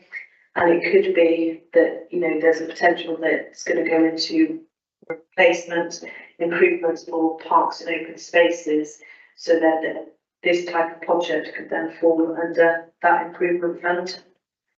And that's going to full council to decide next month. Let's go on. I kind of, yeah, I'd be a bit unhappy about saying, yeah, go away and spend up to 26k, just because I don't know how much is left in service improvement budget. That's what I was going And to say. I'm also conscious that almost like what we need to do is like do a sort of chart of all the different parks and open spaces. It was a manifesto of commitment to ours to improve those, right? We definitely want to do that. And Greenway obviously is obviously first in line because of this botch slide job scenario, which is not good. And it does need sorting out, but I want to see, you know, what are the priorities. I mean, Frenchwood is one bit of the kit that broke and they didn't replace it. But I would probably, you know, although it's my patch, I would say actually there were other areas far worse off, like Galvington, which is long, which you mega upgrades. So there's probably, I want to know all around, let's look at the town as a whole. What is our sort of priority list in terms of that? And clearly, because of what's happened at Greenway, that will be top of the list. So can we just defer it to full council? Don't. You can defer it to under the town improvement report that's going to come through, and then it could fall under that. Okay, can I have a proposal that we defer it? Caroline, Gemma, are we all in favour? Carried again. Thank you. Right. The next one. Well, now, this Haynes guy is going to try and board everything up in the town. Right. Number 9 is the boarding up, and there is ice cream to dinner. Does everybody know where it is and what it is? Okay, we thought you should go. Thank you, Chair. So, up at the top of the High Street, which is where Henry's, or the former Henry's, is based, there were a significant number of antisocial behaviours, defecating in the street, urinating in the alleyways, sleeping in the doorways, smashed windows, you name it, it was all happening there. So, following the MP Rebecca Powell's roundtable discussion on antisocial behaviour, we took away to look at some of the issues that were taking place around the town centre. We recognised that Henry's at the top of the High Street was an area which was attracting antisocial behaviour. One of the ways we can curb the amount of ASV in that area would be to secure that particular unit, so to board it up. So there are some prices that have been included in the report, and that would provide a bit of a blank canvas, which we also thought we could commission local art groups to produce either information on the boarding or to colour it in and make it bright and beautiful. So can I just have a look at the result? So the recommendation is to resolve and agree to board up the unit in the High Street to improve the appearance of the town centre in that area, and to engage with the local art group to improve the appearance of the unit after the hoarding has been erected. Yes, Jim. Okay, being a bit of a devil advocate here, but boarding it up, aren't they just going to get the boards off, then you're back to square one anyway? Wouldn't it make sense to put a metal shutter down the front so they can't get in? Because boards, they just go with it off and smash the window and get in. Then when they get in, you're going to have an issue with squatters and, well, the list as long as you're on. So boarding of the units has been a proven method to deter the antisocial behaviour. They are securely fitted. We haven't had any reports in the town before historically with the hoarding being ripped off and people gaining entry. So it will offer security to the building. Just go. Yeah, I just have a couple of questions. I'm probably going to say yes to some stupid, but I do have a couple of questions. First of all, who owns it and why has it been left like that? Now, today, have we ascertained what? I mean, I hate this. I hate these companies or whoever that just have these properties and they just sit there and it's aggravating. It's really, really aggravating. Then we have to come along and tidy up their mess. Does my head in. So I just would like to know a bit about what's the background to that? Why can't they do something? Why can't we have a free buck something in there? Yeah, notwithstanding that, I think it's a good idea because it's an obvious issue. This is a practical thing that we can do that we think will work. My other question is, if we're going to, I think it's, you know, it's brilliant to have in the High Street. We've got these amazing benches now, the climate change benches in the High Street, which are absolutely gorgeous. which were genuine minutes ago, create working with the Rights Community Action, Sue Clark was involved, lots of lovely people, and families were involved, and it's lovely. But I am just conscious that there's a cost comes with anything, even if just buying paint, and I wouldn't like the art groups, our stakeholders to just feel, oh look, we've ordered it, you can go and paint it, and then like, well, if we want a nice design, could we find some funds to support that? Because we will get a really good design, and you could get a bit of community involvement, but that obviously costs their time. So is that possible to find some money from some budget somewhere for the art? So that it's not just like, oh, look, you created a blank canvas, you paint them. They do, quite often artists in this town do that for nothing. They just cover the cost themselves or something. But it's nice once in a while to be able to actually value their input. So as a result of the ASB issues, there were a number of businesses in the area that were affected as a result, so they wanted to take it upon themselves to engage with the landlord of that building and talk to them about it. As far as I'm aware, they received no response whatsoever, and the issues continued and escalated. So that's when there was an approach made to the town council to see if there was anything we could do to step in to resolve these issues. I did walk past recently, there is an email address on the window advertising car parking spaces at the back of the unit, so I can follow this up with an email to and see how far I get with that. In regards to the second question, there could be some plans from the town centre improvement pot and to sort the supplies that the artist would need to enhance and decorate the hoarding. Yes, Jennifer. When they do the boarding, if this is agreed, could we not have a say on what designs go on the board? So what I'm thinking is we could have the Taunton Town Council, for example, one it's a bit like a information place. So there's like they need council people need help, or like an information type thing for people. I know we've got the information centre not that far away, but as you're just walking past, if you're new to the town or something, and they go, oh, actually, I need to speak to Citizens Advice, there's a website, there's a contact number, and it's easy to grab and go. Rather than if we're just going to get somebody in to paint a nice mural on there, it's going to get graffitied. Why do we not use that space as a practical space rather than? Yes, Carol.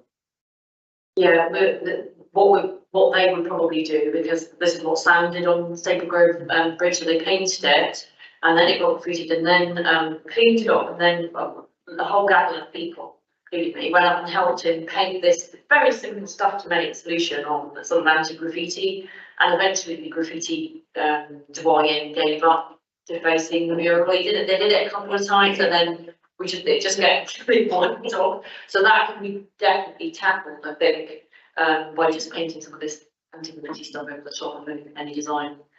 That's very good. Yeah, I think when it comes to looking or commissioning artists to come up with a design, there's no reason why we couldn't offer them a brief as to what we would actually like to see as a council. So it's a great idea, thank you. You know, I've got a question. That's one shop. I know there's 6 and 2. We're not going to get numbered with another one and then another one that they can see, oh, well, we don't do it, let the council or whatever. I guess there is a vulnerability or setting a precedent that the town council will pick up the hoarding and security of other vacant units. But with Henry's, it's slightly out of the primary retail area of the town centre, so it is more vulnerable than the others that you see within the primary retail area. There's no reason I don't think that the town council can assess each individual case on a case-by-case basis to understand the impact that it has in the town centre. Are there any other questions? I personally think it's a good idea. I really do. We don't want it talking about. There's a heck of a lot of rough speakers. I disagree with our friends from the police today. The church and the car parked behind. There have been rough sleepers in there for quite some time, which is in the pain. But I personally think it's a good idea. But can I propose that we? Caroline, can I ask that? Or did you want to ask them the question, Nick? Yes, there's, yes, that's good. So would you propose, are we, because there were 3 options on this thing, which one are we going for the first one? Because there and we've got some of this, there's one quote, which are we going to vote on which quote we want, and which one we want to go down? Because there's the one where we get it designed and dressed up and painted, or there's one where it's just the ASC operations, £203, so that where they just come on board with that. It's also. Sorry, I said just all out was asking for trouble. We would just get a loan for a fish company. It'd be best if we went straight through to have it looking something like we would rather than what someone, you know, decided on for. Yeah. Sorry, can I just ask a quick question? So if they chose the council choice quote 1, would that defeat would the local art group still get involved? Great. If option 1 was chosen, then City Dressing as a company, they would come and secure it, and they would put up their own final dressing onto the vacant unit. So option 2 and option 3 would lend itself to working with a local art group for them to do their own work.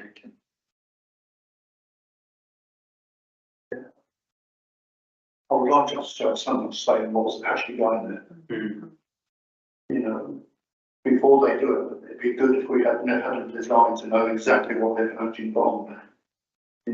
Yes, Carol, go ahead.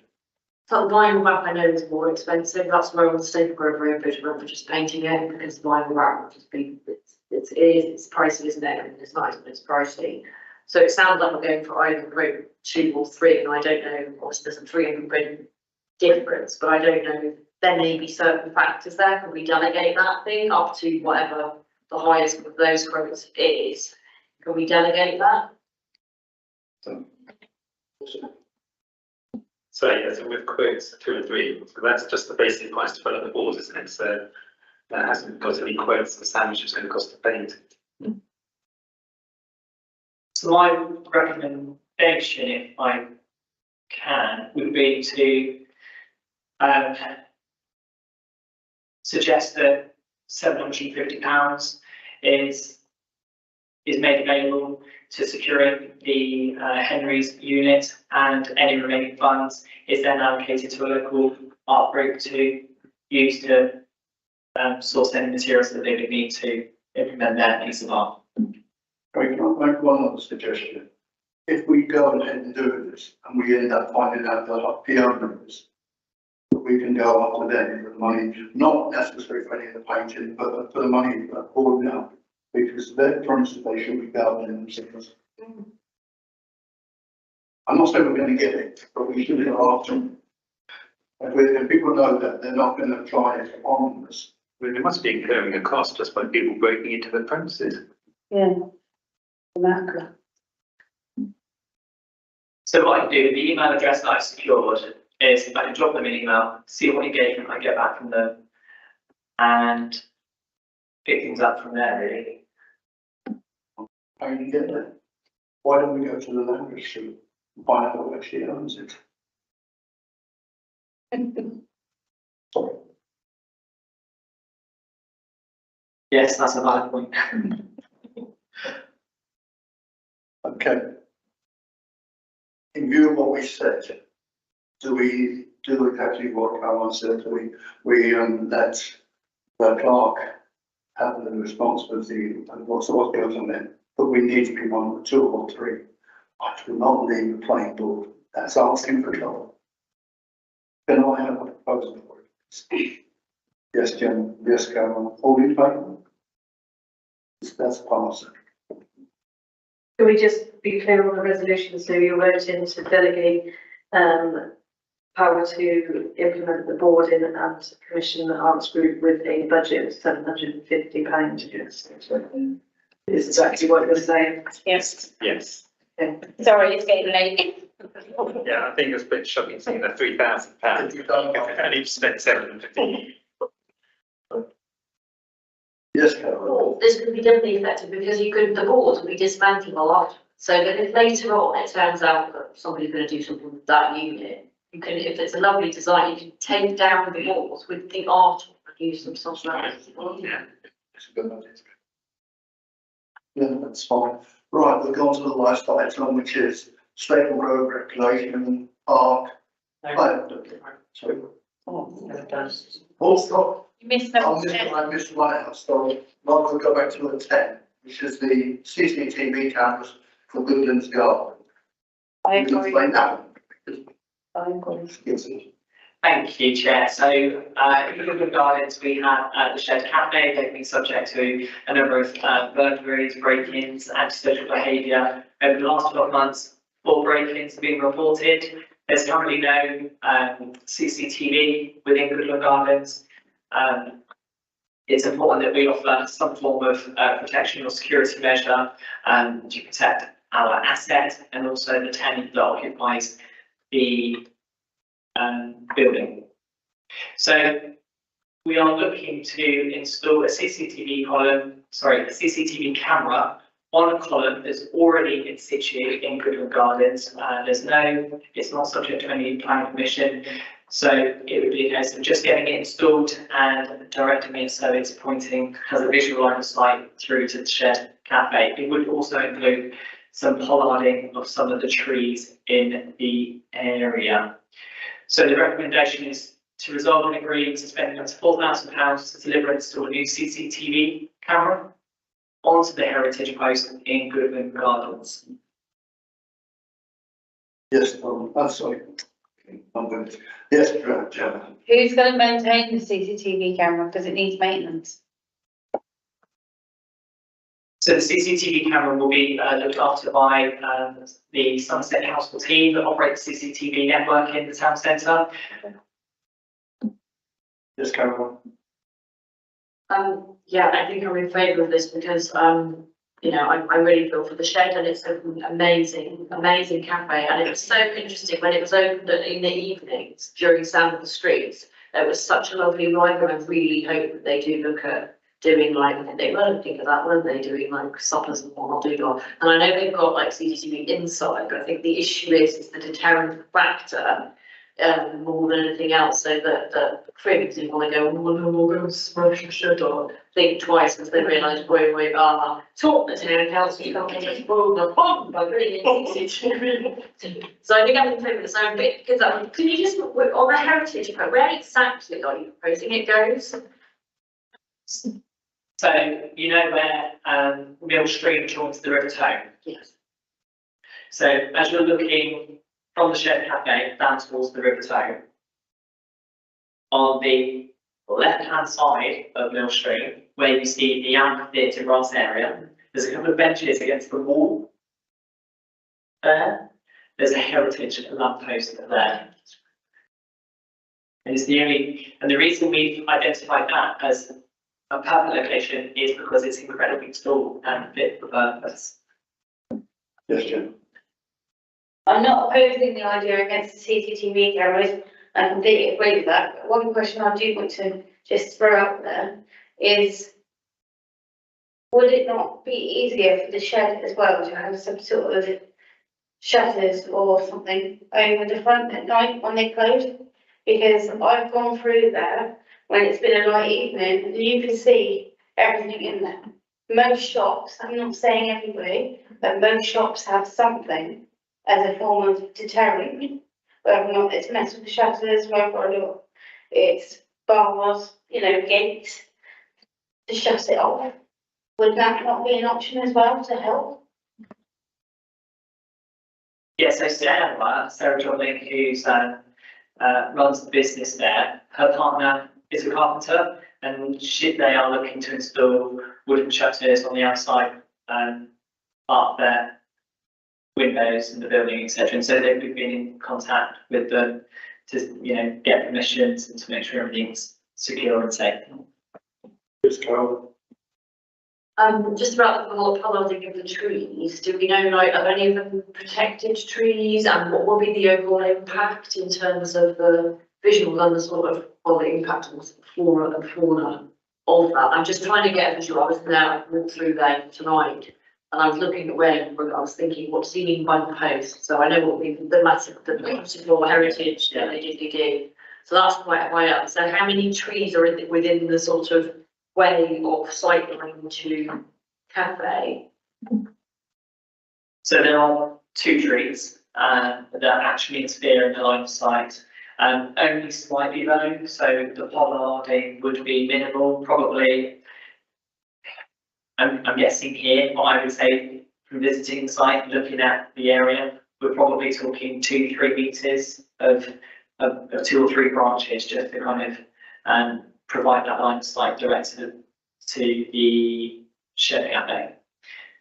But when we get the quote, which we are waiting for from Ryan Kelly from the CCTV team, I will arrange a site visit with the tree specialist at Somerset Council to just assess what kind of impact or what degree of work they may need to carry out to ensure that we get our line of sight that we desire. Just one other thing, Greg. You know, I think you either have an infrared camera, which will pick up anybody walking in the dark, or a light. Because what the normal camera's not, so it's going to just pick up shadows. It's got to be one of the, if you haven't got the light, then the other camera's going to be noted after dark. Yeah, I think with infrared though, you might be able to see activity, but I don't think you'll be able to identify anybody. Because you'd get the infrared colour gradients, wouldn't you? And CCTV would be about trying to identify an individual. Yes. You can get CCTV cameras with night vision on, because I personally got them on my hands. So there is an option to get one with night vision on. Thank you, I'll investigate that with Brian at the CCTV team. Thank you. I was saying the marshal. That's handy. Right, is there any more questions? No? No, I have a proposal. Yes, Caroline, second, that's it. Sorry, Nick. And do we all in favour? Yeah. That's been carried, thank you. Right, we will now go to 11. Stable Grove Recreation Park play equipment. So back to you again. Yeah. Thank you, Chair. So Stable Grove Parish Council previously had responsibility for looking after Stable Grove Recreational Park off Nyland Road. Since Taunton Town Council came into existence, the park now falls under the responsibility of Taunton Town Council. There is no maintenance support from Somerset Council with this park, because not a park previously looked after by Somerset West and Taunton Council, and therefore it's not part of the maintenance agreement in place we have for other parks and play areas. So following a routine safety inspection check, a variety of items require attention and have been identified as potentially unsafe. The park is in trust, it's not owned by the Town Council, but we do have a responsibility to ensure it is safe. As trustees, the Town Council are responsible for controlling the work, management and administration of the charity on behalf of its beneficiaries. So with regards to the inspection report, that has been sent to a variety of different suppliers, and it will come back after assessing the inspection report with their quotes to rectify the safety concerns. So,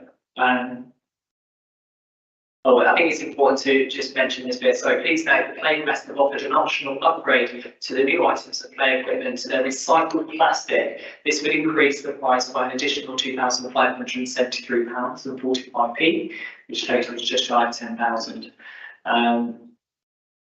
Please note that Peak Playgrounds were unable to inspect below the ground level, and therefore their price reflects the lower amount.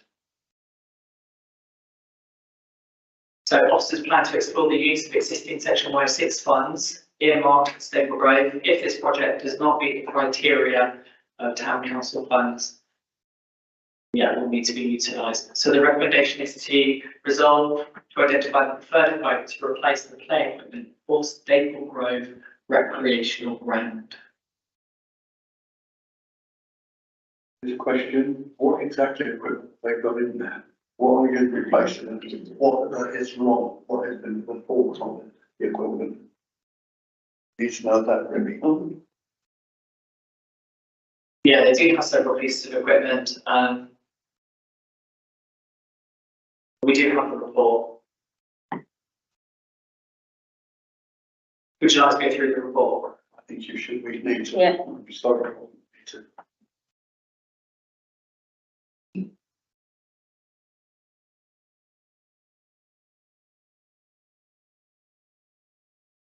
Can I just point out where Craig's trying to put up the report? Obviously, it has been identified on the inspection report, and you have a duty of care to ensure that you meet the health and safety. So it's not a case of deciding that we're not going to do it.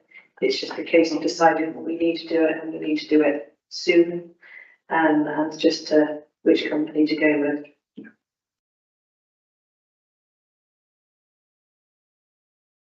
This is the same we need to take very serious, because the child gets hurt. Reliable. So it's not, that's not a joke. You know, and what worries me, Westmoreland was forced to take equipment out totally and replace it, because we just couldn't hear about it. Okay, great. We email it to you.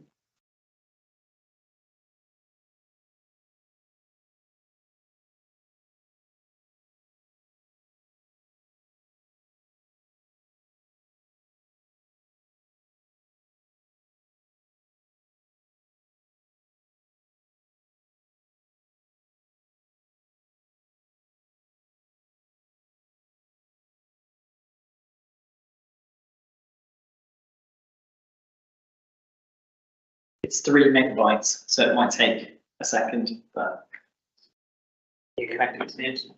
yes, yeah. Why is something like the trustees, what is their responsibilities? What are they else is their responsibility? Are they just basically managing the recreation grounds? I'm actually unsure of their remit or responsibilities, Chair.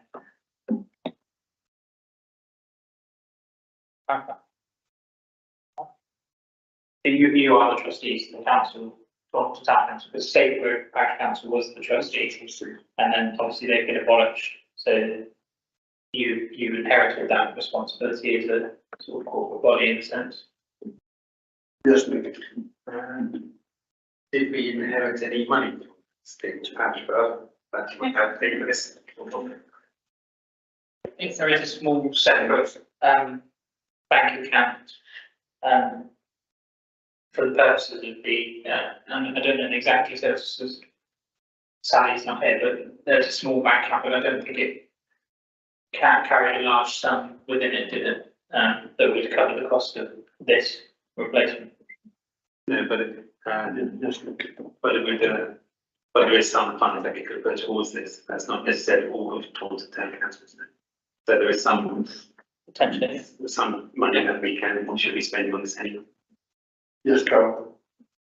So, yeah, we have to do this, you're just asking us which quote. The problem with the which quote is that I don't know who these companies are, I don't know what the difference is, because you've got quite wildly, I can't remember the exact figures, but they were quite wildly different. One was like 2 and a bit grand, one was 5, one was something else. And without, what we actually, what's different then? Are they literally quoted to do exactly the same thing, or is one, I don't understand. The one that said we couldn't inspect underground, that's a bit, doesn't sound very thorough to me, so maybe it's a question we can rule them out. I just don't know enough about them, and I don't know what the criteria would be. Well, obviously cost, you want it as cost effective as possible, but are they local companies? You know, there's probably a variety of materials, I don't know, there's probably a variety of criteria, and I think that's almost the sort of thing where I'm quite, in a way, happy to delegate, unless we've got like very clear criteria, we can just judge those 3 against. You could tell us, according to our own criteria, you should go with this company, and that's our recommendation. I would suggest to give delegation of powers for the, necessary replacements to meet the health and safety requirements of the park. Before you start, yeah, can you go to somebody who's got to leave? No, I don't need to leave, Marcus, we just want to speak to me about something. I secondly agree with what Karen has just said. because the quotes are so vast in between. But also, does this include in the prices, accessible equipment? Or is this just replacing, you know, a slide, a swing, just for for people with no disabilities? Or is this gonna be accessible for everybody? It's not necessarily like replacing pieces of equipment, it's just the repairs to, so if you look through the report, it's, you know, the surfacing is lifted in and it needs repair. The agility scramble frame, the rot has occurred. So it's not, when they say you talk about replacement, I would suggest it's talking about replacement of bolts and timbers, etc. Whatever needs doing, yeah, it's not replacing whole pieces of equipment. Okay. Sorry, am I getting you right? You say the surface, because that's the safety surface, isn't it? So normally when they need that replacement, the whole surface needs to be done. Am I more about this? Yes, I'm just looking at the summary here. I don't know if you want to take over me. Just looking at the summary there, that's just one of the things that I picked up on there. At the swing, cradle, flat seat.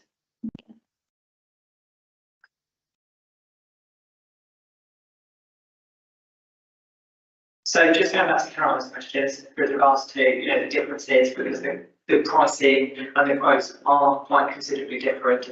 So the one that's super cheap is the one that actually can't inspect underground. So they completely remove that job from the quote. That's why it's considerably less. The one that's considerably more expensive is because they want to, they've offered the upcycling, so the reuse of plastic replacement for the climbing frame.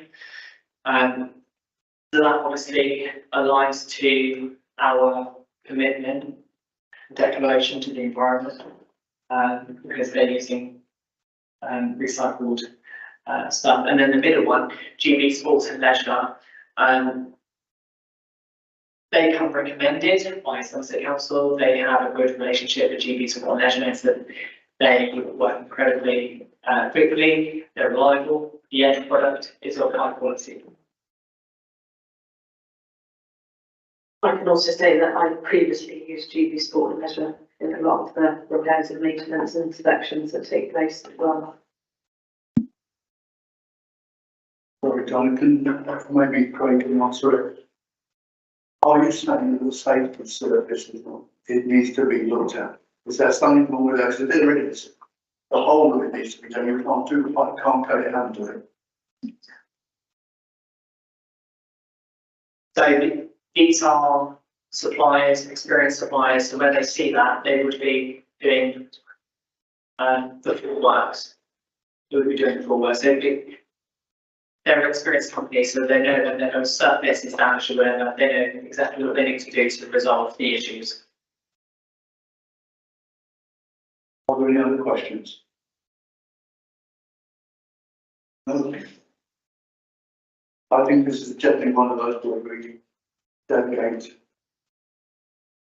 I don't know, is it too long or is it too quick? So because with the person that's doing it needs to know what actually is, won't be there to know, and we won't be. Yeah, So. delegated on her, she gives me clear instructions. I've got options too. Yeah.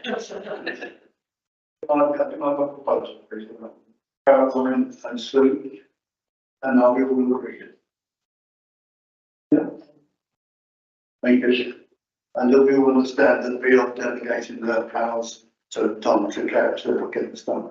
It's not about getting this done, whatever they say they've done, we do. It's people end up. Well, this is just repairing, isn't it? It's just repair. We need to sort it out. As that, we would in favour of replacing with recycled plastic.